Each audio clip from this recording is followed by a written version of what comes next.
Hello and welcome to Skitty Animates. I'm Skitty and today I'm going to teach you my animation workflow working in a television-focused animation studio, and then we're going to animate a shot together using that workflow. But before we begin, I just wanted to let you guys know that we now have a Discord to commemorate hitting 1,000 subscribers, so thank you so much for that. And if you'd like to take part in the discussion and get to know your fellow animators, head to the link in the description below to join the Discord server. And with that, let's get started.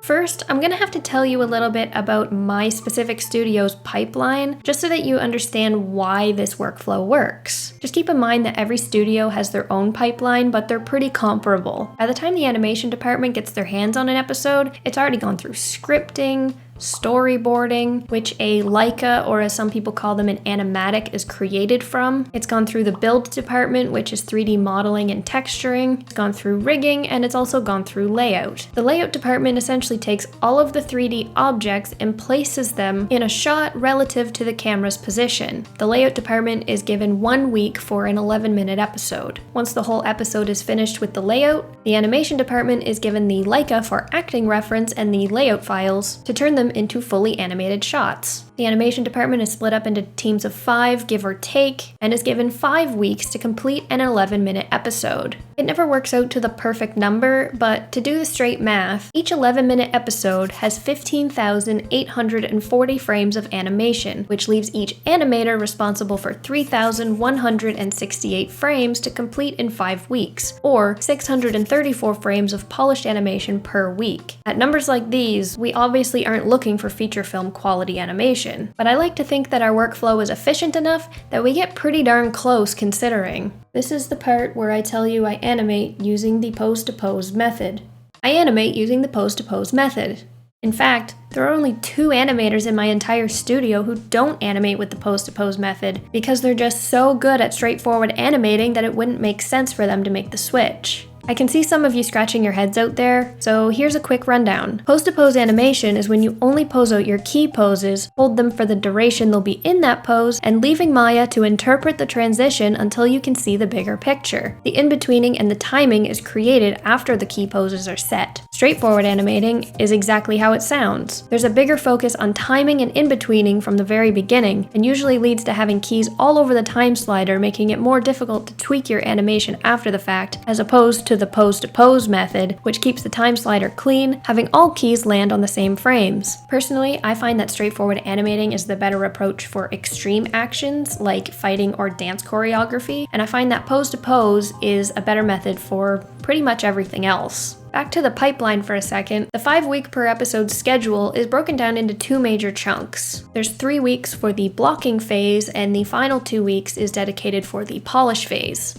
The blocking phase is when you put your key poses into your shots with any important breakdowns needed to get your ideas across, which is then submitted for review by the director, animation supervisor, and sometimes even your team leader, who will then give you notes for tweaking your shots. This is why the pose-to-pose method is so good in a studio setting. Sometimes the idea you have for your shot doesn't line up with the director's vision. And at the end of the day, the director's vision is what you're hired to create. So this means that your notes could range anywhere from the eye line of X character is too low to this shot isn't working, you need to start over. Since we're working pose to pose, we didn't waste nearly as much time on that shot that needs to be completely redone as we would have if we did the straightforward method. And if we get a note that the timing is slightly off on an action, with pose to pose that fix becomes very simple as everything is keyed on the same key, so we can just slide it around on the time slider. Once the blocking phase is completed and the director has reviewed it and you finish your notes, this is when we enter the polish phase. This is when you'll be adding your overlapping action, your eases, overshoots, settles, blinks, and lip sync. Think of pose to pose like making a sculpture. Before diving in to sculpt the most beautiful nostrils you've ever seen, you need to work the clay into a general head shape so that you can see the overall ideas. Working in levels in terms of animation will have a structure like this: starting pose, ending pose, extreme point of in-between,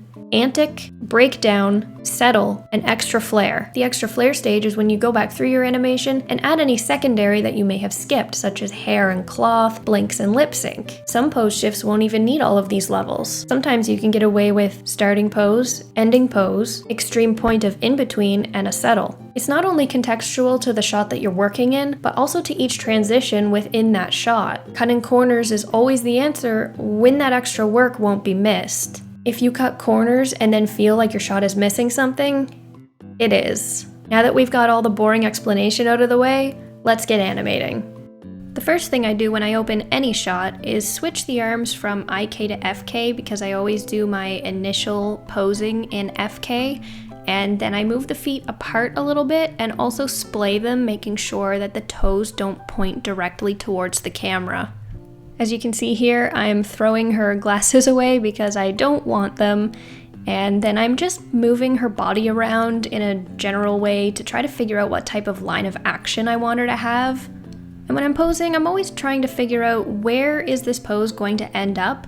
Am I going to have her pop open on the transition to her next pose, or am I going to have her scrunched down? Because if I'm going to have her scrunched down on pose 2, then I can't already have her in a scrunched down pose on pose 1. I mean, you could, but it's not going to have as big of an impact as if you started from a different place. But at the same time, you also don't want your character to look like they're waiting for their cue to act. If they're supposed to be a living, breathing, and thinking person, then you wouldn't want to have them in a generic idle pose from frame 1. They're already having thoughts and they already have a feeling, so you need that feeling to show through when the shot is starting. The dialogue in this shot starts with kind of a what the heck type of moment, so I'm posing her out as if she's processing this information, and then she's going to scrunch down into the what the heck type of moment.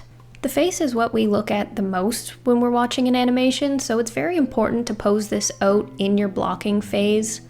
And it's also important that the line of action of the body also extends into the face. This could just mean a slight rotate of the jaw, but it could also mean slightly opening one lid more than the other to open the character up on one side. The general rule of thumb is to open the character up on the side that is closest to the camera and also on the side that they are facing. Sometimes these don't add up to be the same side, and in that case you would go with the character's eye line. Whichever direction they're looking in is the direction you would open up. Something you may have noticed that I did that is generally frowned upon is translating the neck controls. Typically you only want to use the rotates, and if you do use the translates, you have to be very, very careful with it. Only minimal movements here because you want to only feel it and not see it. If you can see the neck translating, it's gonna look pretty bad. What I use them for is emphasis. If a character is in their what the heck moment and they're kind of jutting their head out to the side, you can use the translate controls to really push that further. Also notice that even though the dialogue starts very early on in this clip, I didn't start the pose shift right on frame 1. I gave myself a couple of frames to hold the first pose before I transitioned to the second pose. And this is to not overload the audience with information. It gives them that small buffer so that they can process what they're seeing before it changes. What I'm thinking about here during this pose shift is flopping the curve on the line of action, because on the last pose shift, we stayed in the same curve and we don't want to stay there for too long or else it'll get stale. So what I'm doing is just making sure that we have a clean transition between a reverse C and a C curve, something that we could easily bounce into when we get to our breakdown stage. Hands on hips poses are something that a lot of people think are easy, but really they're not at all. It's very easy to make them look bad if you don't do them right. And you have to make absolutely sure that the fingers are not crashing through the pants. The thumbs, however, can absolutely crash through the back of her shirt if you can't see it. I get away with crashing in this way all the time. When deciding if you want your character to be in a hands on hips pose, you have to keep in mind that these poses need to be done with IK arms.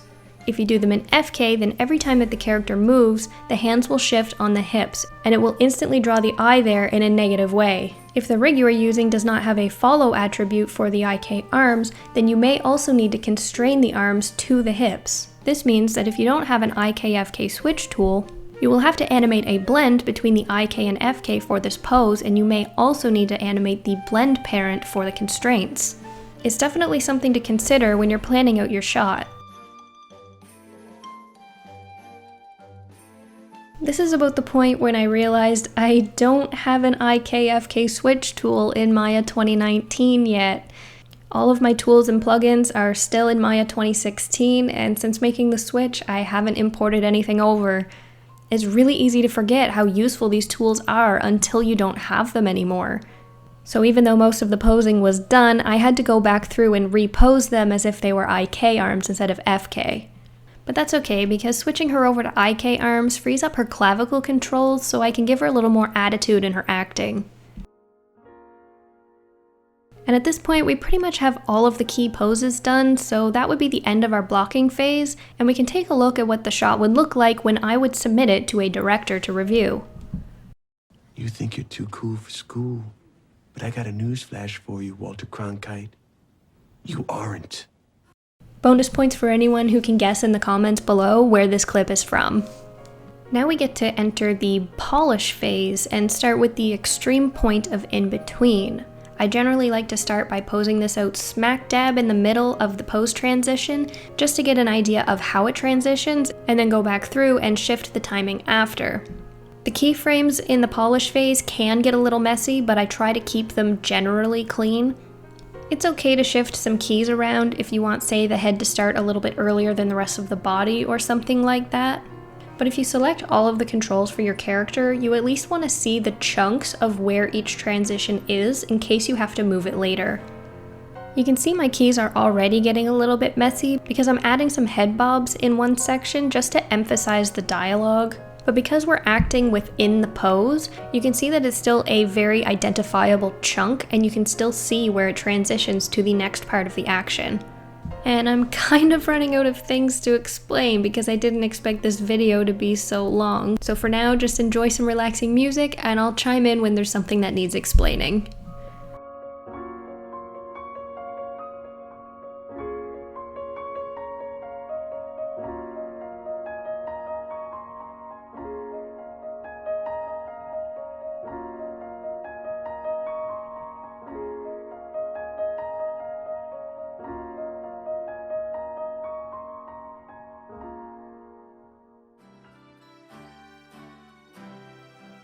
When you have your characters place their hands on something like their hips or a table, it's good to go back in your polish phase and have the fingers delayed by a frame or two, just to show that they move independently from the hand, and it will also just add a nice softness to your transition.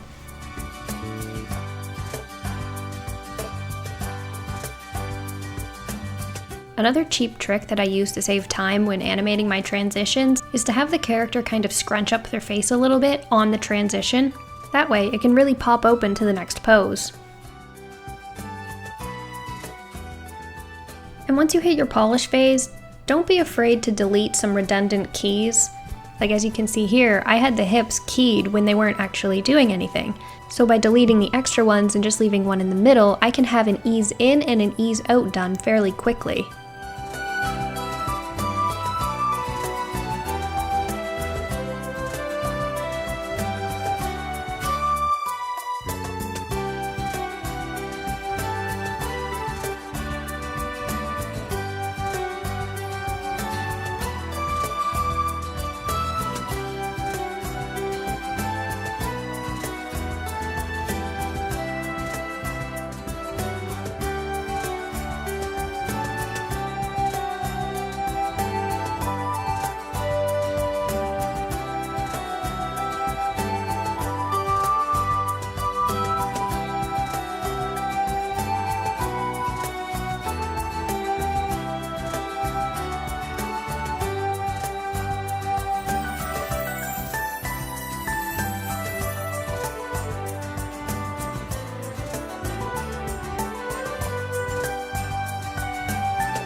Here I'm just offsetting the wrist from the rest of the arm and also offsetting the fingers from the wrist, just so that it looks like the force is moving its way down the chain properly.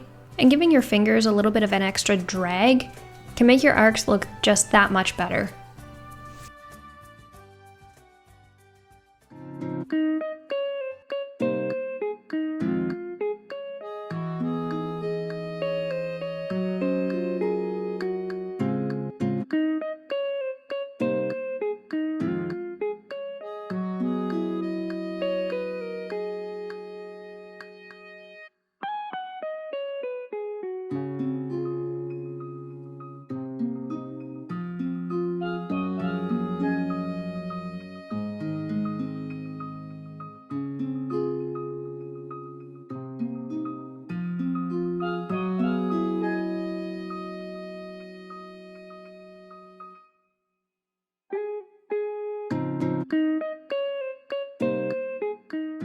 And now it's time to animate our blinks. I do have a tutorial on how to animate blinks if you need a dedicated video for that. But essentially what I'm doing is 2 frames down, a 2-frame hold, and then 2 frames between your down position and your settle for your up position. The second frame for your down position should be a compression frame, meaning you take that squish down pose and you squish it just a little bit further. The quickest way to get through your blink pass is to do them on your transitions. This way the character's already moving. If you have a character idle and then you make them blink, they can look pretty static like puppets, if you don't add any secondary just to make them look alive. So to get rid of this headache, just put it on your transitions.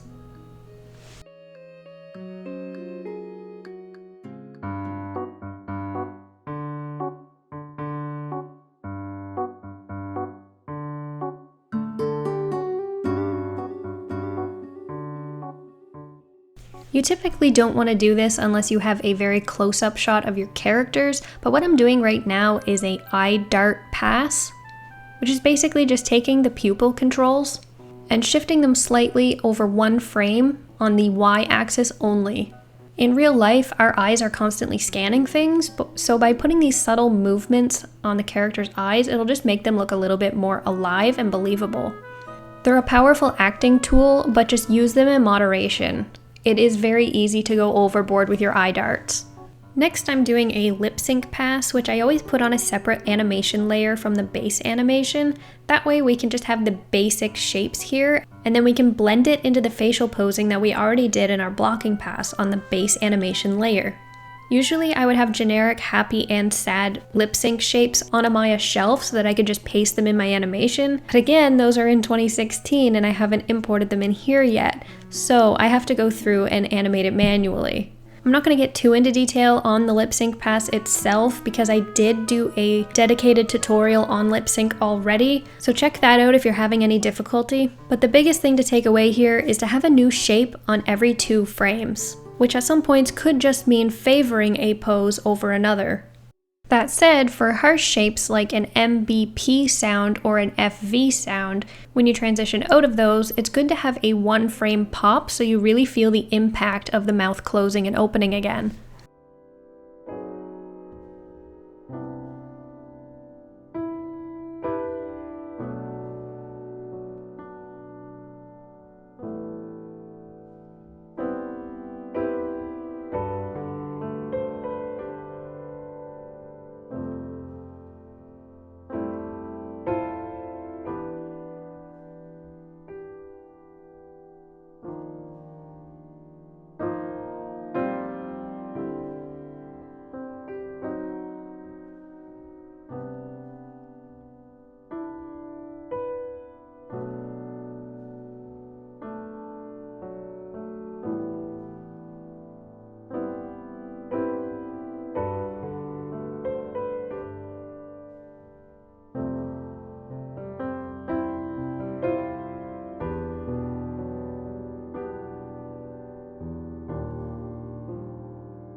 At this point, I felt like my lip sync shapes didn't open and close her jaw enough, so I'm just taking the rotate Y on her jaw and scaling it to exaggerate it a little more. And I'm also taking the corners of the mouth and taking the rotate X and squishing them in a little bit so that they didn't move so sporadically. Now after an hour and a half of animating, let's take a look at how it turned out. You think you're too cool for school, but I got a newsflash for you, Walter Cronkite. You aren't.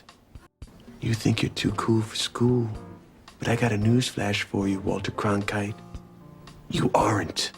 Why hello there, nice to meet you. I'm future Skitty because past Skitty forgot to film an outro to this video. So what did you think of the finished product? Personally, I think it could be quite a bit better, but given the fact that this was done in only an hour and a half, I think it's pretty good. Let me know in the comments below what you would change if this was your shot. But that's about all I'm going to say about my workflow. Leave a comment below if there's something you didn't understand, like and subscribe if you learned something. Link to socials are in the description, and don't forget to join that Discord server, and remember to always use a reference.